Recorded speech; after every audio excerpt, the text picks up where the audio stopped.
Onu boyu bozuk verdin mi? Kalktı bozuk verdiniz.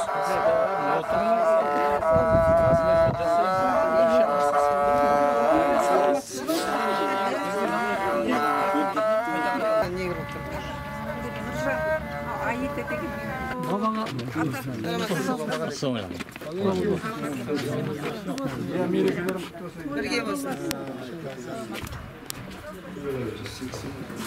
Bismillahirrahmanirrahim.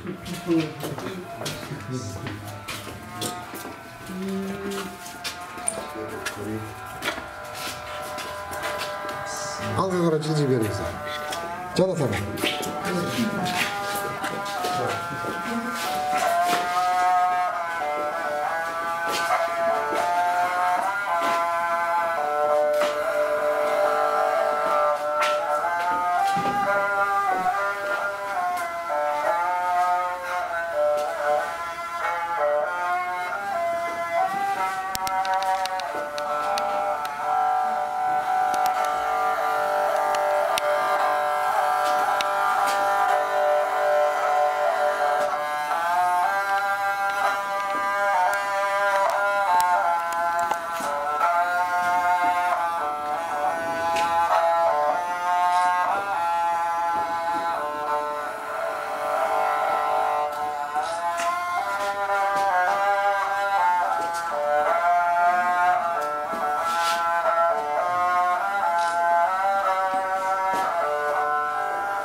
ألف لام ميم ذلك الكتاب لا ريب فيه هدى للمتقين الذين يؤمنون بالغيب ويقيمون الصلاة ومما رزقناهم ينفقون الذين يؤمنون بما أنزل عليك وما أنزل من قبلك وبالآخرة هم يوقنون أولئك غلا خذوا من ربكم وأولئك هم المفلحون صدق الله العظيم سبحان ربك رب العزة عما يصفون وسلام على المرسلين الحمد لله رب العالمين.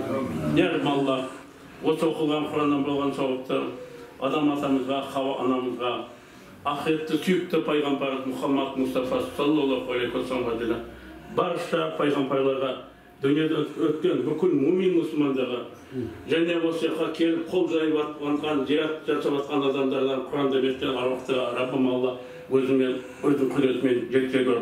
Арнайы Ықылас бабамызға, дүкен ұлы Ықылас бабамызға, өшелдегі марқұм болған барлық несіне Алла Тағала өзінің құдіретімен жеткізе көр. Я Раббым Алла, еліміздің жұртымызды аман қыла көр. Қазақ еліне молшылық, тоқшылық, бейбітшілік заман ортасына көр, Раббым Алла. Елімізде болып жатқан қақтығыстан, соғысынан, табиғи апатынан аман қыл. Балдарымыз аман, болашағы жақын болсын. Amin.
Ассаламу алейкум.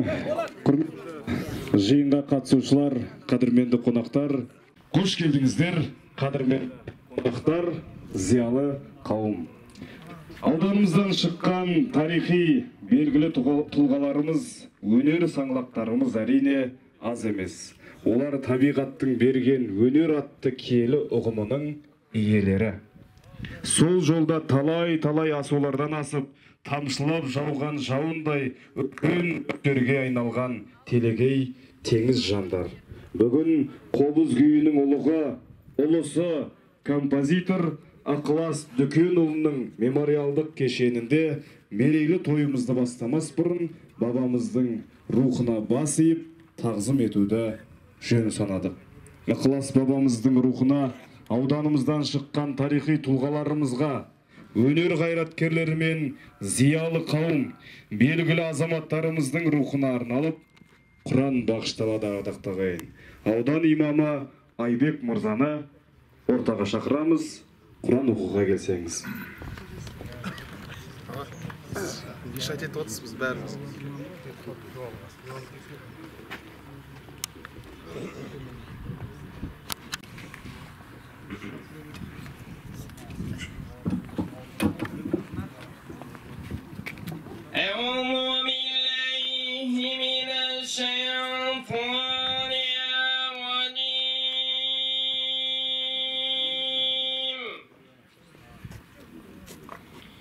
Bismillahirrahmanirrahim.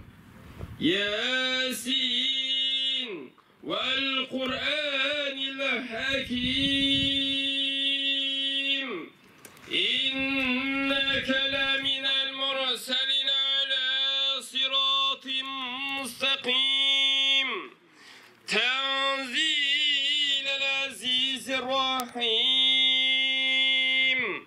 لتنذر قوما ما أنذر آباؤهم فهم غافلون لقد حق القول على أكثرهم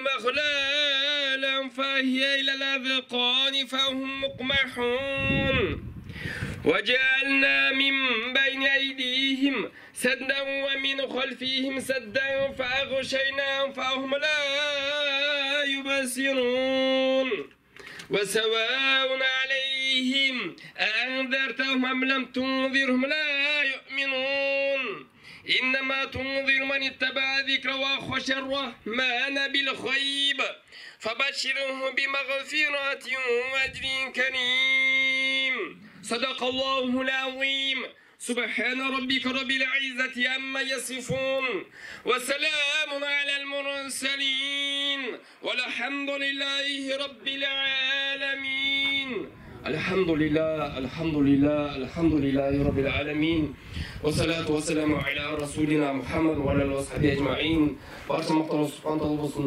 salvatlar payg'ambarimiz Muhammad Mustafa sallallohu alayhi vasallam bo'lsin ya Rabbim Alloh o'zi o'qigan Qur'on suraning savobini ixlos baba atamız ruhuna және де осы жерде жатқан barcha ата бабаларымыз ruhuna o'sha yerga arnay kelген қол жайып жатқан кісілердің ла илаха илlalloh Muhammadur Rasulullah деп өткен ата бабалардың рухтарына тие берсін жатқан жерлерін жайлы қылып топырақтарын торқайт қабірлерінде кең жақсы жайлы жату насип ете көр елімізге жұртымызға тыныштық амандық бер я Раббым Алла Раббана атина фид дуния хасаната ва фил ахирати хасаната ва қина азабан нар би рахматика я архамар рахим амин қабыл болсын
Осы үлкен мавзолейді салуда бәрінің басасында болдым мен. Алматыда осы мавзолейдің жобасы, проектісін бекітуде. Осының барлығы сол кездегі министр Рахмаевтің алдында барлығы дұрыс шешілді. Енді мынау мавзолейдің ішіндегі 7 ұяда 7 әулиенің топырағына келдім. Мына жерде ханның өзінің топырағына келдім. Астында жатыр. Енді осының барлығын кім қайда? Әбдіманап қайда тұр? Ол кезде Әбдіманап не ғой? Әкім осының барлығын сол өте жігерлі, қайратты, ақылды, сондай байыпты, сондай өзінің жақсы, парасатты мінезімен осының бәрін іске асырды. Өте қиын кез еді ол кез. Өте қиын кез. Қазір жағдайымыз жақсарды ғой, Құдайға шүкір. Соның бәрінде елдік пен ерліктің үлгісін көрсеткендей, осы ел 400 неше 70 ба үй тігілді ма? Сұмдық керемет нәрсе болды ғой осының барлығы. Енді мынау Қобыздың өзінің ханның Қобыздың мына несі бейнесі сияқты жатыр. 180 жылдық енді осылай тойланып жатыр. Құтты болсын дейміз. Әрқашан елімізде осындай салтанат, осындай мәртебесі жоғары жиындар бола берсін. Ел азаматтарына, елді басқарып отырған азаматтарға бәріне шын жүректен алғыс айтып, алыстан сонау Атыраудан аттерлетіп келіп отырмыз. Міне осы жағдайдың бәрінен көрейік енді. Bir кезде бірінші тойын бастап едік. Осы тойды көріп қалайық. Алдымызда қанша өмір бар, бір Құдай біледі оны. Сондықтан мынау Қобызды міне Atın kime aynalayın? Nurlan. Ha? Nurlan. Mene. Akıllasın şu birese ileke. Hanım özünün kovuzu mene. Mene bu jer aşaçılık kezde janaga kumda kenjetkan kezde bana nene ana osunu özünü ağır bolup osu ağaçtın özü nemene gerek bizge dep ne kılgan laktırış bergen sonun keyin bar balası Akınbay koya sol Akınbay osunu bir жаңа құмның ішінде бір көгершін жерде біреулер жаңағы аштан өліп қалған ғой. Солардың қалған самауырына ыдыс-аяғы шашылып жатыр екен. Сол самауырының жаңағы несі мынау. Соны алып осыны осылай міне Ақынбайдың тірлігі сол. Ал енді осының жаңағы маған көшірмесіне әкеп берді. Атырауда тұр, осы қобыздың көшірмесі. Бұл қобыздың енді өте қасиетті қобыз ғой енді. Бүкіл қазақтың қобыз музыкасының ұлы атасы. Ықыласқа дейін талай қобызшылар болған, бірақ олардың барлығы басқа, олардың жаратылысы мүлде бөлек. Ықылас сияқты олардың күйі қалса әшейін халық күйі сияқты бір нәрсе болып жүреді. Шүбірекке түйілген топырақтары бар екен. Орнына қойдырдық бәрі. Дұрыс, міне. Сонда жаңарда. Міне. Өте дұрыс. Ал енді сонда осы жаңағы кім? Көпберген аттың Әбдіманаттың енді Байқадан мен Алматының арасында шабуылдап жүріп осы тірліктің бәрін менің сол жүзеге асырды енді. Құдай берсін. Ағнардың мамасы. Жақсы. Кімнің папасы? Ағнардың папасы, так айтты. Омар. Ағнардың папасы. Жақсы. Атың кім? Тәттібай. Жақсы. Қай елсің? Кішізсің ба? Бәрі сұрайын деді. Сіздің туысқаның жоғы ботқашылар. Немерелері. Кедей бәрі Абдрахман Қарындасы Райымқұл менің әкемнің туған інісі. Қиқандарың кезде қоясыз деп жаңағы сенат үкімет сайлау айтты. Сіз біздің қалтамызда жүніміз бар, етіміз бар, сүтіміз бар, совхоздың жағдайы жетеді.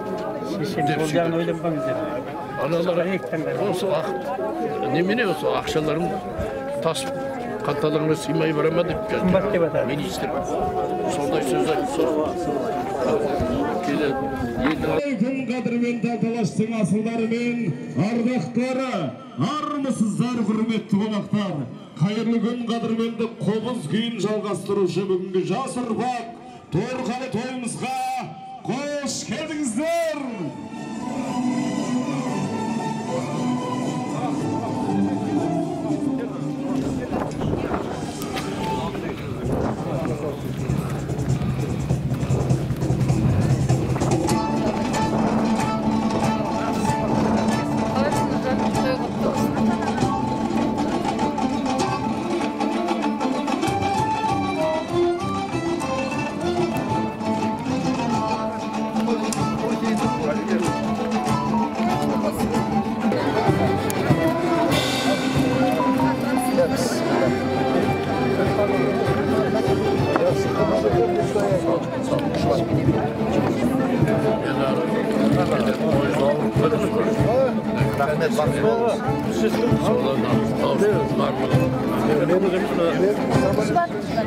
Nima shu yerda?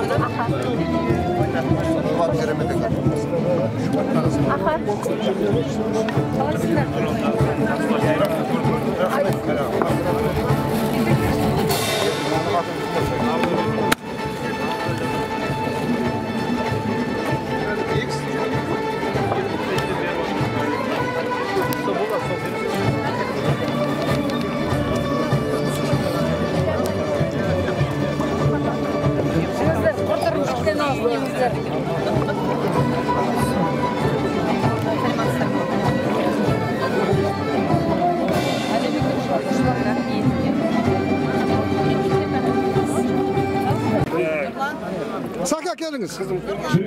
Бака. Сіздерді келе жатқан алдарыңыздан құттықтап өздеріңізге қазақтың иісі бұрқыраған бауырсағын ұсындық. Ал енді шағын ғана өздеріңізге бір шашуымыз бар. Тойы баршаңызға құтты болсын. Сарысу еліне, Саудакент жеріне, ықылас бабамыздың теңдессіз қазыналы ұрпақтары, сіздер де қош келдіңіздер.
Қазағымның жақсылары мен жайсаңдары, сіздерді қошеметпен мәдениет үйіне кіруге шақырамыз.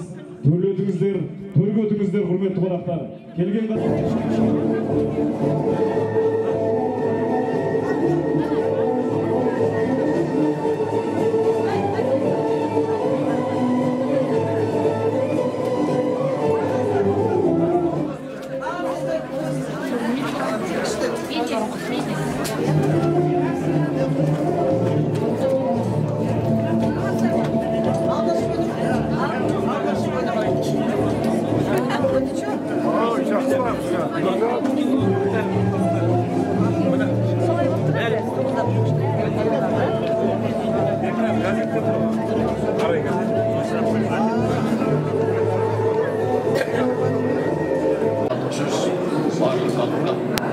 Осы музыка ықылас ол ғасырларға кетеді. Ықыласты тарих ұзақ толған туғызған құдіретті музыкант бұл. Ықыласты жаңағы жай ғана сазгер деп айтуға болмайды, сазгер емес, ол композитор. Жаңа дұрыс айтып жатсыздар, композитор деп өте дұрыс. Мынау саз мектебінде қоғамымыздың құдіреттілігі сондай. Мынау дүниеде болып жатқан неше түрлі қасіретті қырғын соғыстар бар ғой. Ашаршылық қазақтың басынан өткен. Сонау Семейдегі жарылыс, полигон, Жапониядағы Хиросима. Tanıtamın ел атын, жыр тілінде сөйлеп бесем күйтілін, онда мен қазақ. Мүлгіп жатар сары дала, сары су, серік болған қобыз үні сан ғасыр, түсінбесем қазақ. Балам, сенің бұл халқың батыр халық. Батырлығын жауына татырданақ, байқағанға осыда осалдық па, байтақ мекен көз жетпей шатырнағы. Балам, сенің бұл халқың әнші, күйші халық. Ән салдырып, күй тартқысы де қамшыланы. Тыңдашы, естеймісің бір саз балам. Азыңдап неден жатыр шоғалаған. Не дейді қоңыр үнді қобыз балам.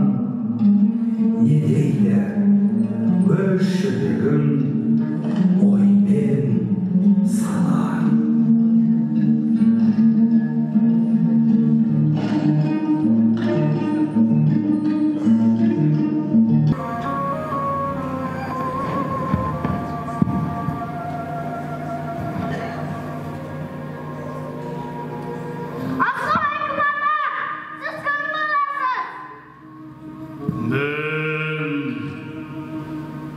Қорқыт деген бабаңмын,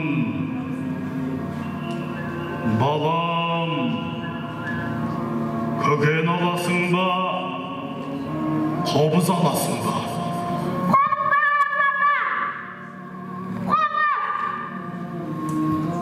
Айналайын.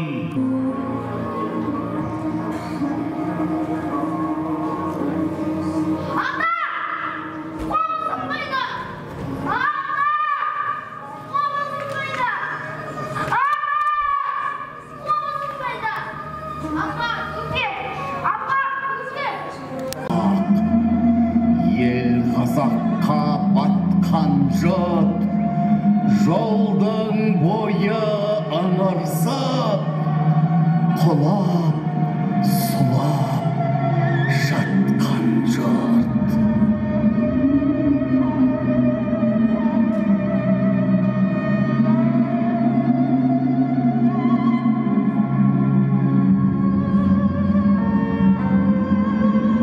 Қажытты ғой жол бізді.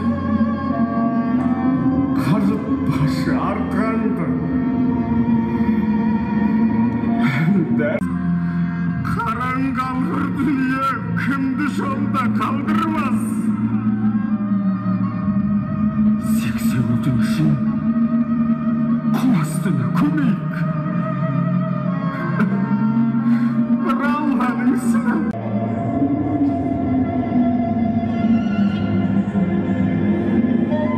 Жоқ, болмайды, болмайды. Қобыз болып күңіренді желіні, бала болып тебіренді көліні. Балаға бір, қобызға бір қарайды. Ықыластың Рәзия атты келіні. Әкетуге екеуінде күші жоқ. Жәрдем берер жандар менде кісі жоқ. Балаға бір, қобызға бір қарайды. Жалын жалап, барадалып, ішін от қалдырды да балада ол шетіне қобыздалып ыңғайланды кетуге қайтып барды баласына қайырылып бір жүрегі бөлінердей екіге жолға қойды қобызды енді баланап бірақ енді таба алмады қанағат қобыз қылы желмен бірге жылады отты үні ел жүрегін жаралап қобыз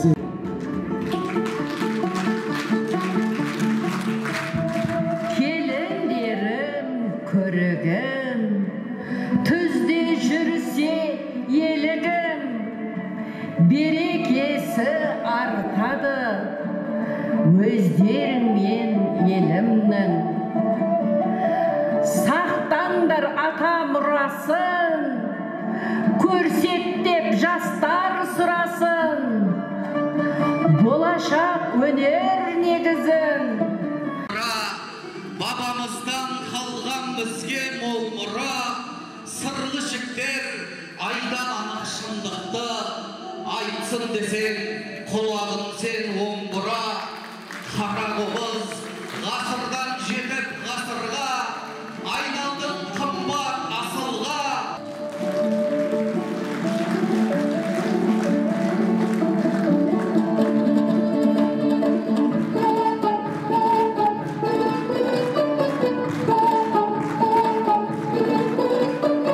Суға келген қобыз үнімен қырын меңгерген өнерпаздары. Күйші, қобыз атасы, композитор Ықылас Төкенұлының туғанына 180 жыл толуына арналған Жезгиік атты республикалық қобызшылар байқауына қош келдіңіздер. Қонақ болып келіп отыр. Ауданы Мұңғы Қолы тауларының етегінде дүниеге келген. Жамбыл облысы Сарысу ауданына қарасты Шу өзенінің бойында өмір сүрген. Халқымыздың ұлы перзенті Ықылас Төкенұлының мұрасын ұрпақтан ұрпаққа жеткізу асыл парызымыз. Күйлерін халық арасында кеңінен таныту, бүгін ұрпаққа қобыз өнерін насихаттау, қобыз өнерін меңгерген дарынды іздеу және халыққа таныту мақсатында республикалық Жезгиік қобызшылар байқауын бастауға рұқсат етіңіздер. Республикамыздың барлық облыстарынан келген қобыз күйін тартудың шеберлері бүгінгі байқаудың үміткерлерімен таныс болыңыздар ағайын.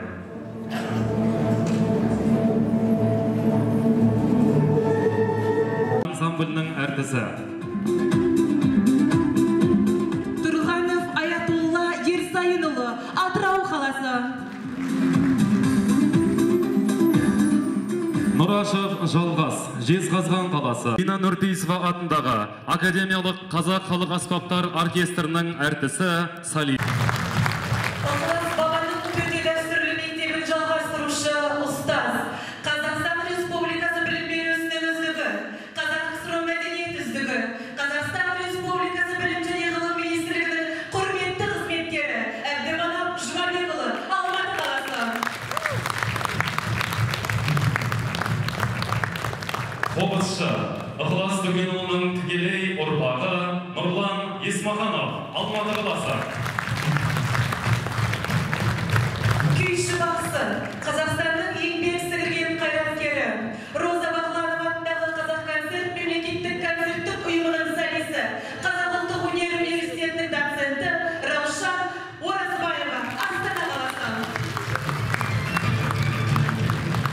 Астана қаласы мемлекеттік академиялық филармониясының Қазақ оркестрінің әртісі, солисі, қобыз тобының концертмейстері, халықаралық және республикалық байқаулардың лауреаты, құрмет орденінің иегері, күйші, композитор Жанар Жүсіпова, Астана қаласы.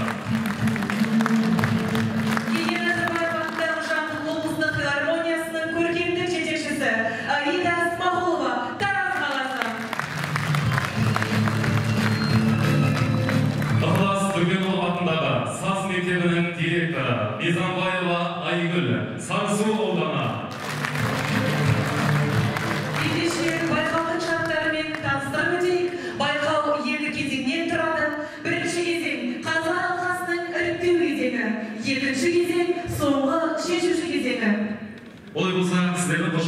бен үміткерлерімізді сахна сыртына дайындалуға шығаршылайық. Баршаңызға сәттілік, қошеметтеріңіз қандай қонақтарымыздар.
Сахна төріне келесі үміткеріміз шақырамыз.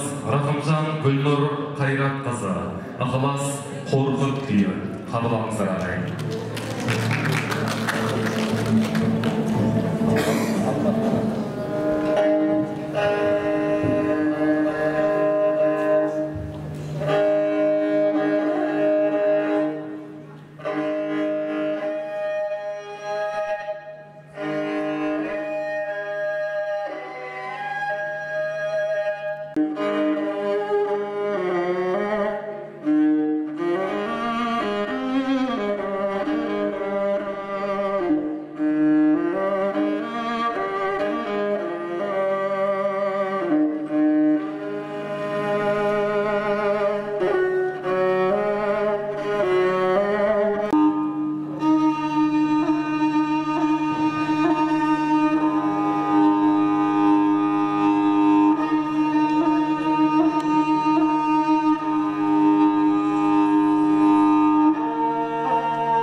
кезеңнің екінші бөлімін әдеттегідей желі бойынша бастайтын үміткеріміз Мырзабай Манарбек Ережепұлы.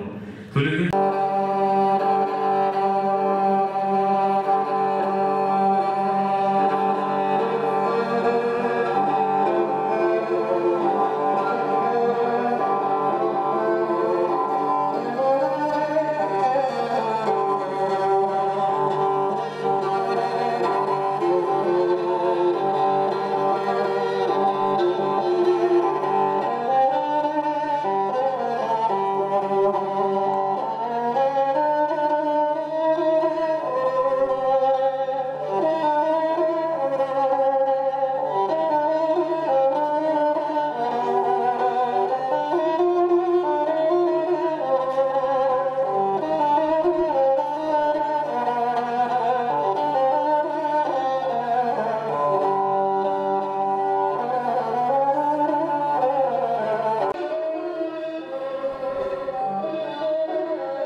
Ағам біздің жақты көп түсіреді.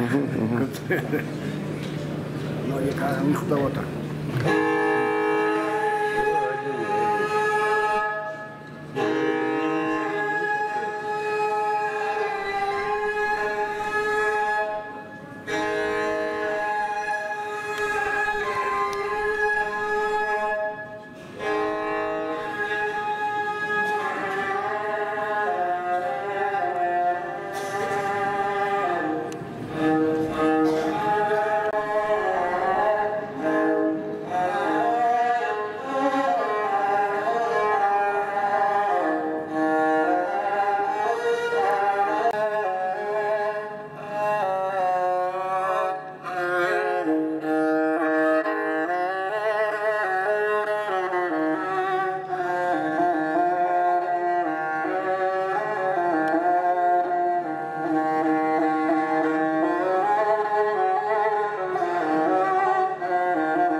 Seni soğuk yorgun de oңай жұмыс емес. Содан осы қазіргі тұрған жер 9 жылдық торабы, оңтүстікке де, солтүстікке де, шығыс батысқа да ортақ жерге сол құру жөнінде.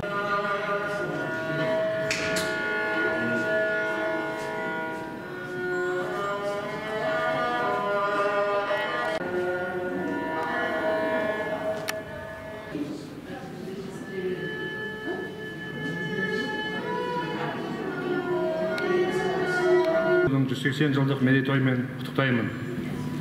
Киелі Сарысудың кең даласын ән мен күйге бөліп, қазақ өнері мен мәдениетіне сансыз үлес қосқан марқасқаларымыздың мұралары ұрпақтан ұрпаққа жалғасып келеді. Сарысуға бақ қонып, қызыр дарыған жер, елін жерін жарына ұлттың өмірін, ойларын, толғаныстарын музыкамен көрсете білген ұлы тұлғаның шығармалары бүгінгі жас ұрпақ үшін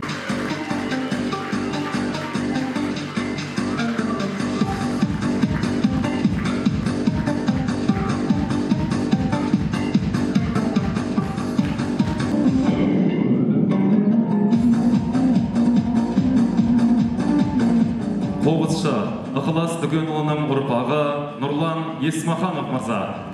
Қол соғып отырайық қадірлі, құтты болсын марапаттарыңыз. Күйші, бақсы, Қазақстанның еңбек сіңірген қайраткері Роза Бағланова атындағы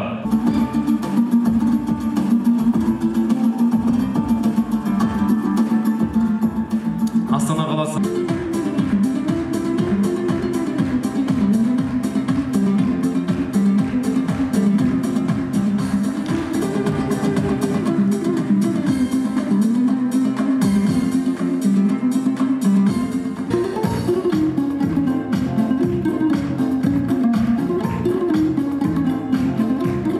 белгісімен марапатталады. Қошеметтеріңіз қадірлі ағайын.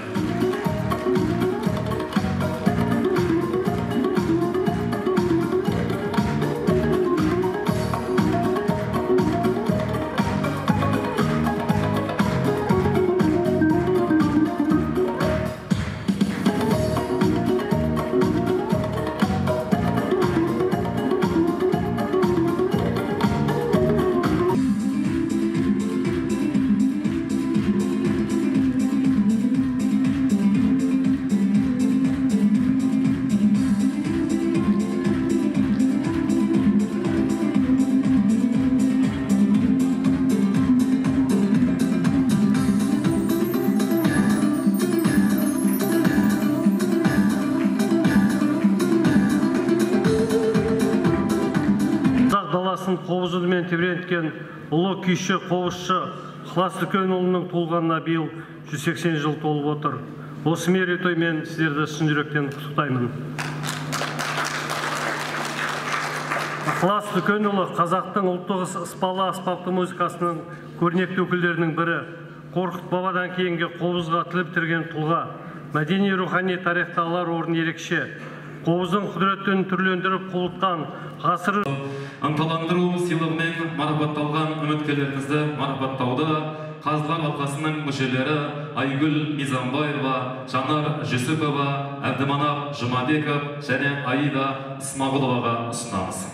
Сонымен байқауымызға қатысып, бақ сынап ынталандыру сыйлығымен марапатталған Ахметжанова Айгерім марапатталады. Қол соғып қошемет қояйық үміткерлерімізге.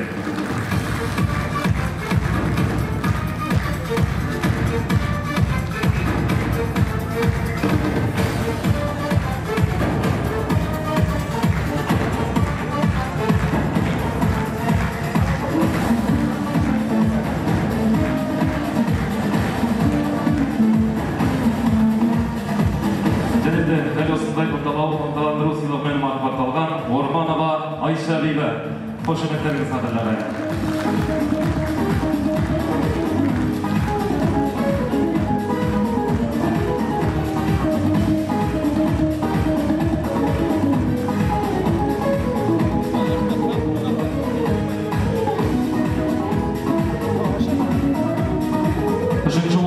Үшінші орынға ие болған өнерпаздарымызды марапаттау Қазылар алқасының мүшесі Нұрлан Есмаханов, Раушан Оразбаева және Гүлнар Есмахановаға ұсынамыз.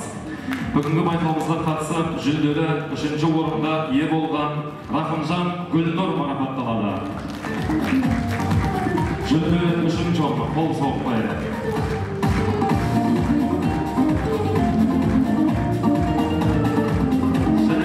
Дәл осындай мәтінде жүлделі үшінші орынға ие болған Әбдіманап Бәйдібек марапатталады.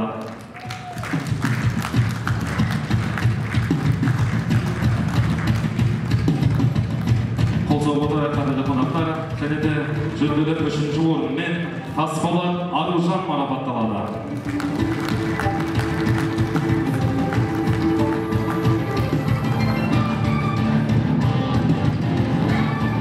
Көп рахмет.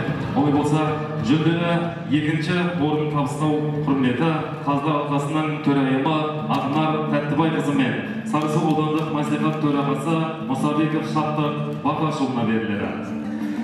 Байқауымызға қатысып, жүлделі екінші орынға ие болған Қуаныш Қалиева Жұмагүл марапатталады. Жүлделі екінші орын, қол соғып қояйық қадірлері.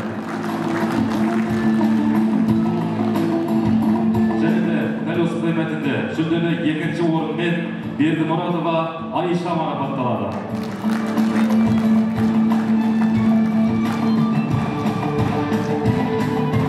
Және де жүлделі екінші орынмен Малдыбай Қазбек марапатталады.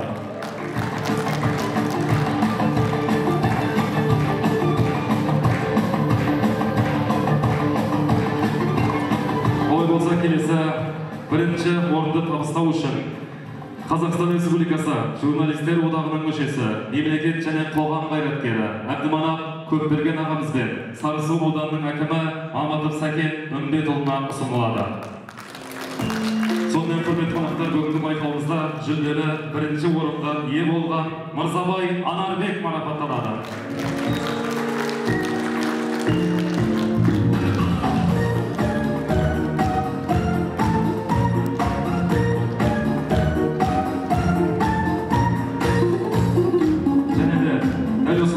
Жүлделі бірінші орынмен Нұрашев Жалғас марапатталады.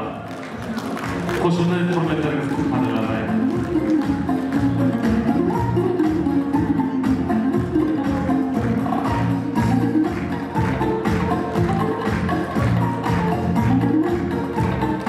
Және де бүгінгі байқауымыздағы көптен көпке бас жүлдені табыстау Қазақстанның еңбек ері, жазушы, композитор, суретші Ілия Жақанов ағамызбенен Сарысу ауданының әкімі Мамытов Сәкен Үмбетұлына ұсынылады. Сонымен байқауымызда жүлделі бас жүлдеге ие болған Тұрғанов Аятолла марапатталады.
форумға қош келдіңіздер. Сіз Ықылас ата туралы бір естелік әңгімеңізді айтып берсеңіз. Сөйлеп отырып.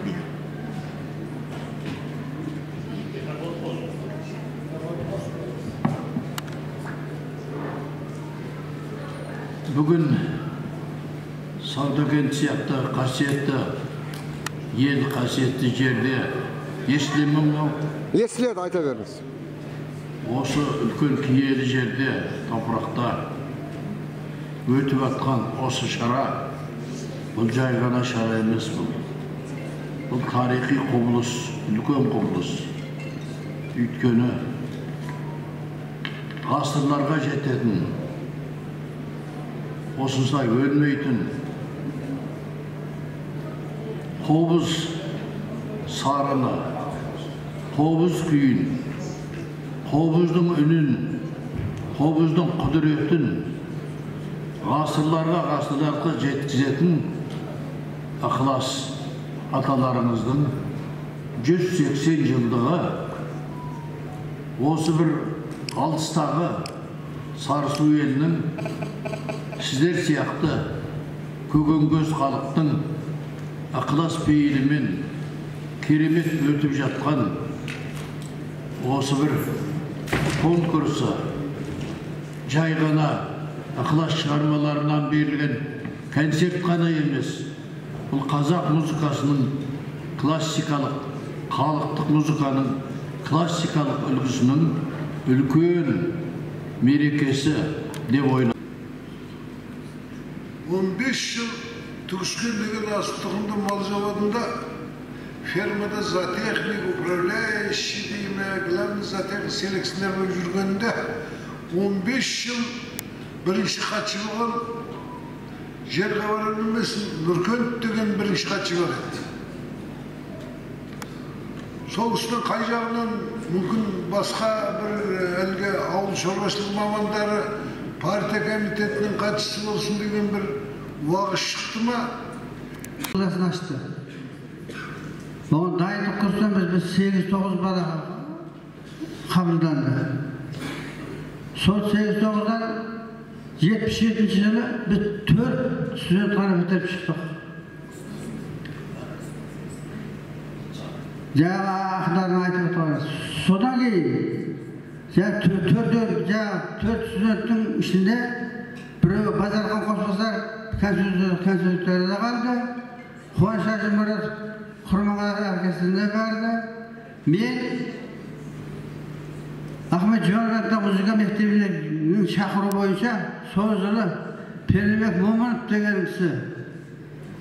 Ол кісі әйгілі Дәулет Мықтыбаевтың туған күйеу баласы болатын. Бай болған өзі жана сұлтан, сондай мықты адам болған. Соның жалғыз ұлы болған Әйменде дейтін ол. Сол Әйменде мынандай жағдай болады, мына біздің осы тама жағынан көп жылқысын алып, сол ана кішкене озбырлау адам болған ғой. Көп жылқыны айдап келген уақытта енді із сол кімнің жаңағы Ерденнің ауылына түседі. Көрсетіп жатыр, кешеден бері жүгір інілеріңіз. Рахметіңіз айтыңыз, батаңызды беріңіз. Ертең жол жүреміз. Рахметті айтып отырмын ғой. Жүрсең айып етпейсіздер. Рахмет енді барлықтарыңызға. Жастарға, өсіп жатқан жастарға қуанып жатырмыз, мақтанып жатырмыз. Жастардың өскені қандай жақсы. Жандары азма құрметтеп алдарымызға түсіп жатыр, енді оларды не керек еді? Рахмет бәрі.